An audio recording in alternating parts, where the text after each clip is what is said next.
Shalom.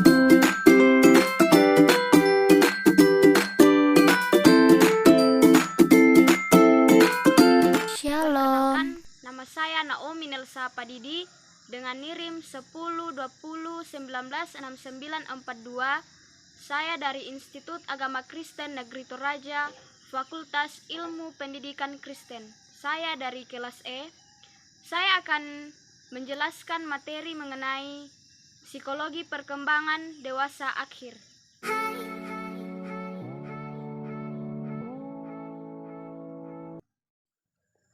Uang bisa dicari, ilmu bisa digali, tetapi kesempatan untuk mengasihi kedua orang tua takkan terulang kembali.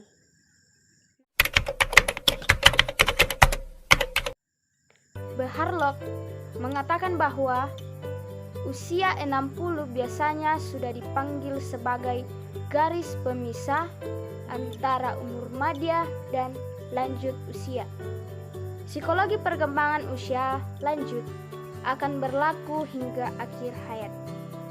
Perkembangan psikologi usia lanjut adalah suatu perkembangan psikologi yang mengalami suatu perubahan dalam satu fase baru, yakni usia lanjut. Ciri-ciri usia lanjut ada 6. Yang pertama, kemunduran. Manusia tidak pernah mengalami kestatisan dalam hidupnya. Selalu ada perubahan di dalamnya. Dalam usia lanjut akan terjadi kemunduran fisik dan mental secara perlahan-lahan dan bertahap. Yang menyebabkan kemunduran fisik ini adalah perubahan pada sel-sel tubuh dalam masa tua. Selain karena fisik, kemunduran akibat psikologi juga terjadi. Sikap atau rasa tidak senang terhadap diri sendiri, orang lain, pekerjaan, dan kehidupan umumnya yang dapat menuju keadaan kurang baik. Karena itu terjadi pada perubahan lapisan otak. Ciri yang kedua, perbedaan individual pada efek manusia. Orang usia lanjut tidak dapat diklasifikasikan dalam satu kelompok saja, karena orang yang lanjut usia dipengaruhi oleh proses menua dengan bermacam-macam.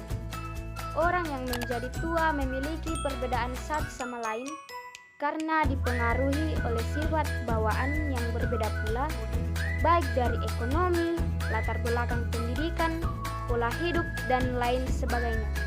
Perbedaan ini akan menimbulkan reaksi yang berbeda pula terhadap perubahan yang dialaminya, meskipun dalam situasi yang sama, yakni menjadi tua.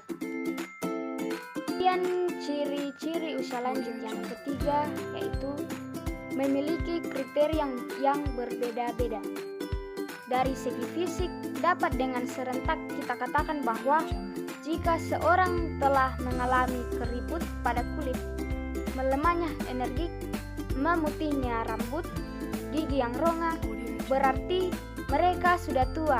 Namun sejatinya orang dikatakan tua itu sesuai dengan kriteria masing-masing. Kemudian ciri yang keempat, sikap sosial terhadap usia lanjut. Sikap sosial sangat mempengaruhi perkembangan psikologis orang usia lanjut dalam proses penyesuaiannya di masa tua. Kerap kali sikap sosial yang diberikan kepada orang usia lanjut adalah sikap yang kurang menyenangkan, rasa tidak menghargai orang usia lanjut dan memperlakukan mereka dengan kasar. Menjadi realita juga dalam keseharian bahwa ada segelintir orang yang menyiksa orang tua yang berusia lanjut, bahkan membuang mereka dan menelantarkan mereka di pinggir jalan dengan alasan tak mampu mengurusnya. Perlakuan seperti itu akan menimbulkan rasa sedih bagi orang usia lanjut.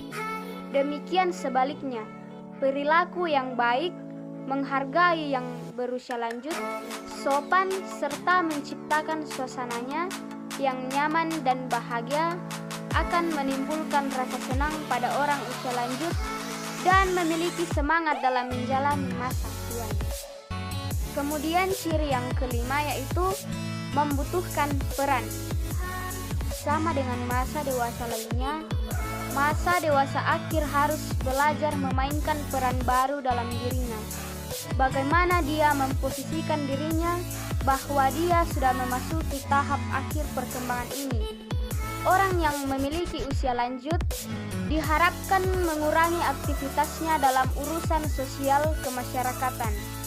Namun, hendaknya perubahan peran ini dilakukan atas dasar keinginan pribadi sendiri, bukan karena adanya tekanan dari individu atau kelompok lain. Kemudian ciri yang keenam yaitu memiliki impian menjadi muda kembali. Secara fisik, orang yang telah tua tidak dapat dibohongi lagi. Keriput di kulit, gigi ronga, rambut putih, badan bungkuk, dan menurunnya stamina menjadi pertanda tua. Namun, tak jarang ada orang tua yang melakukan berbagai perawatan agar tetap kelihatan muda. Berfashion layaknya anak muda, ini adalah konsep diri yang didasari oleh rasa ingin menjadi muda kembali.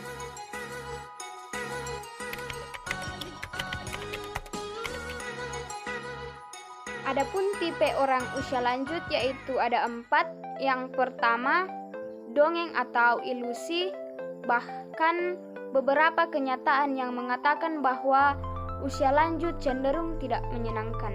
Namun, hal ini tidak dapat kita kontekskan pada semua orang berusia lanjut. Ada yang merasa sedih akibat perilaku sosial yang kurang baik terhadap diri orang yang lanjut usia. Kemudian yang kedua, orang yang berusia lanjut kerap kali dianggap sebagai orang yang tidak menyenangkan dan membosankan, yang hanya tahu menyusahkan orang yang lebih muda, ciri fisik yang tidak lagi menarik sehingga kurang diminati oleh khalayak ramai. Kemudian tipe yang ketiga yaitu selera humor yang berbeda dengan orang dewasa awal atau madya, sehingga sering tidak dimengerti oleh orang yang lebih muda. Kemudian tipe yang keempat atau yang terakhir, kekuatan fisik dan mental menurun. Perubahan yang terjadi pada lansia ada 8, yaitu yang pertama, perubahan penampilan. Akan ada perubahan yang terjadi dari segi penampilan pada manusia ketika menginjak usia lanjut.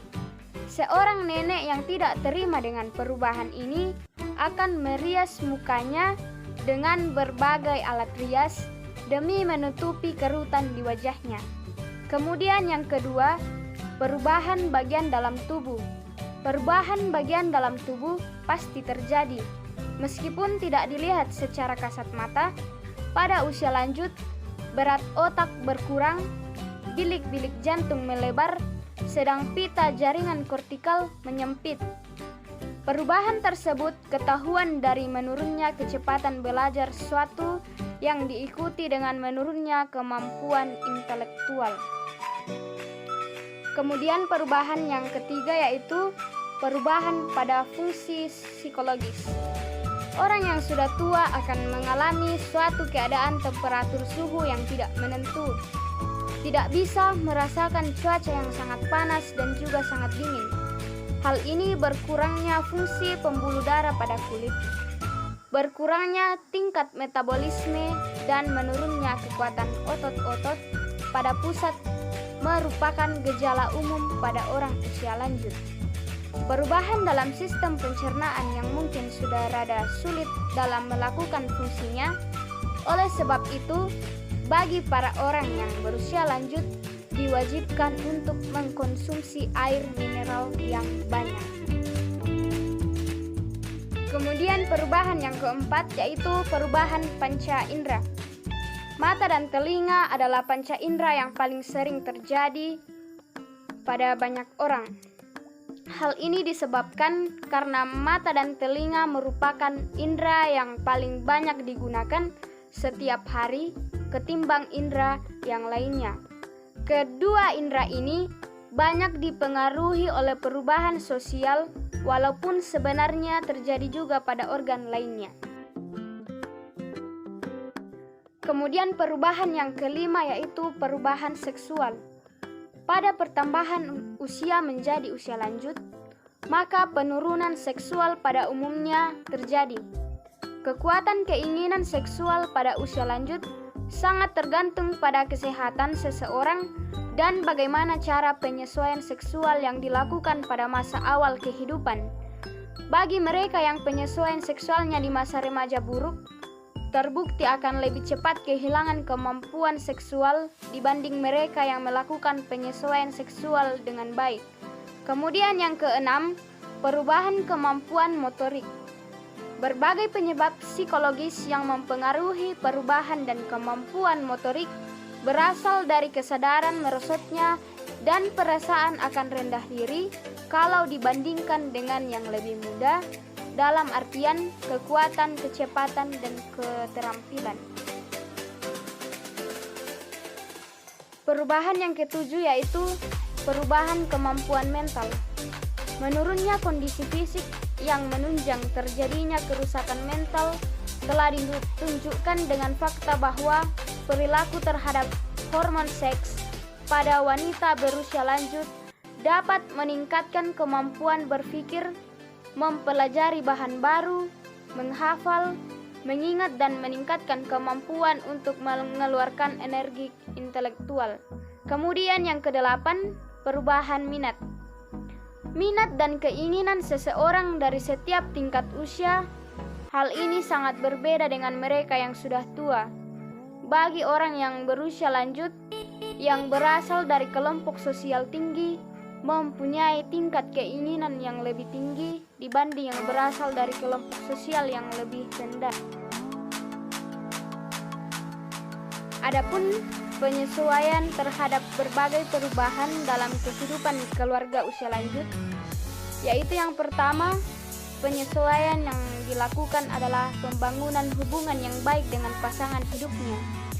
Jika hubungan suami istri itu baik, maka keharmonisan itu akan menjadi salah satu faktor kebahagiaan mereka di masa tua. Kemudian yang kedua, rasa tidak berselera lagi dalam melakukan hubungan seksual. Namun ada pendapat yang mengatakan bahwa bagi pria semakin berusia lanjut, maka minat seksualnya lebih besar dibanding aktivitas seksualnya. Namun bagi wanita, untuk ranah seksual akan selalu rendah, baik dari segi minat maupun aktivitas. Kemudian penyesuaian yang ketiga yaitu penyesuaian terhadap anak yang memiliki ketergantungan hidup pada orang tua. Maksudnya adalah anak yang menggantungkan dirinya pada kehidupan orang tuanya, baik secara pribadi maupun juga keluarganya. Kehidupan anak menjadi tanggungan orang tua yang sudah berusia lanjut. Kemudian penyesuaian diri terhadap hilangnya pasangan hidup di usia lanjut. Penyesuaian terhadap kematian pasangan atau terhadap perceraian sangat sulit bagi wanita maupun pria di usia lanjut. Bila mereka kehilangan pasangan hidup di usia lanjut, maka akan mempersulit masa penyesuaian diri di masa usia lanjut. Kemudian yang kedua, bagi seorang wanita, penyesuaian diri terhadap menjanda agaknya sulit untuk dilakukan karena mereka akan berpikir bahwa gaji pensiun suaminya jelas berganti menjadi tunjangan jaminan sosial yang lebih rendah. Namun, persoalan ini akan tertolong jika sang ibu yang menjanda tersebut memiliki anak yang baik dan mapan.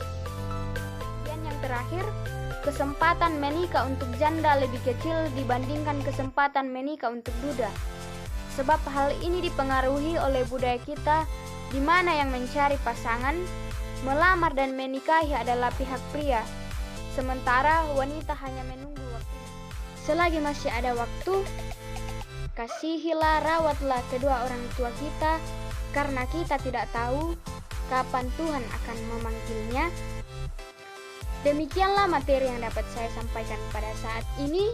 Semoga dapat bermanfaat untuk kita semua.